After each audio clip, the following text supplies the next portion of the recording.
Hey guys, Tales of the Ancients. The topic today is basically fear.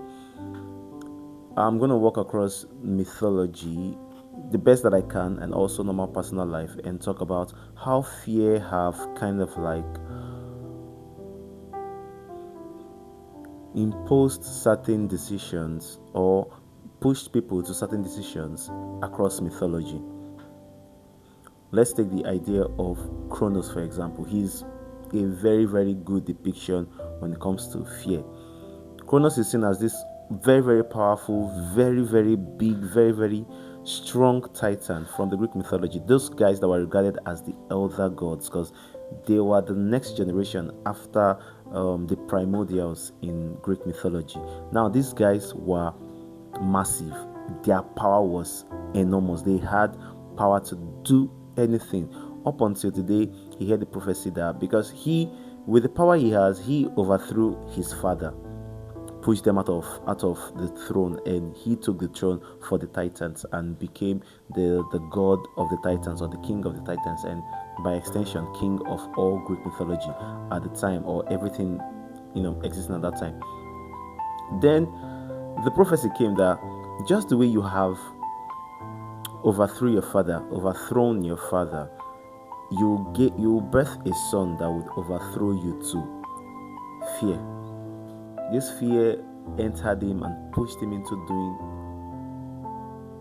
unheard things that you could not even just hear of, things that are not supposed to be heard of.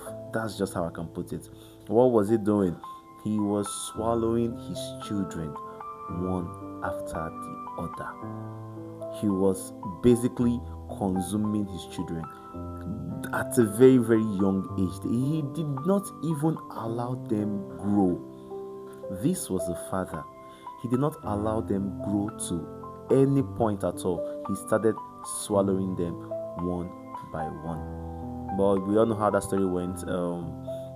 Zeus was able to escape through the help of Gaia, Metis, and he was able to escape. And at the end of the day, he came back, and the whole story. You guys know the whole story. But fear, that is the whole thing that I'm trying to bring out. Fear in mythology has pushed certain deities, certain spirits to do the unimaginable, unthinkable. I'll take the story of Orpheus. Orpheus was very, very courageous. Orpheus was very, very courageous until he entertained fear. Orpheus, he and his wife Eurydice had a very, very beautiful love story up until the time where Eurydice, is it Eurydice or Eurydice? Either way, up until the time she died, she was bitten by a snake or a venomous animal, and her soul was taken to the realms of Hades. He, on the other hand, thinking that he can do anything for love, he sought out the underworld, looked for the underworld, and went there in the whole ambition to bring back his loved one. Now he went there.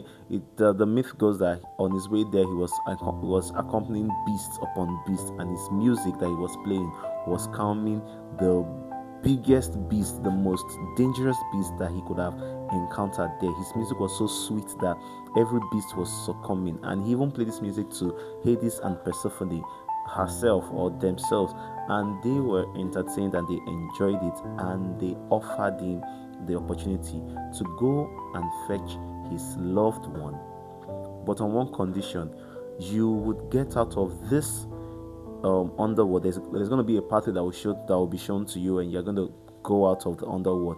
But the only condition is that by the time, throughout the whole course of this movement, you are not allowed to turn back and look at the person you came to carry. The person will be following you at the back, and you guys would get out of the whole underworld. But the person, you are not allowed to look at the person. Now, he was almost. This is what I feel. I feel it was fear, because I feel he was scared of how, as in he was afraid of the fact that he was not sure if he was carrying, or if the person that was following was actually Eurydice. He didn't want to get to the point whereby he will start regretting that, I should have looked back. So fear made him do, something unimaginable. And we all know how that story went. He lost the love of his life. There are a couple of stories where you see the idea of fear, show itself. Now, my point of making this video is to show that the gods in all this mythology were really not that different from human beings.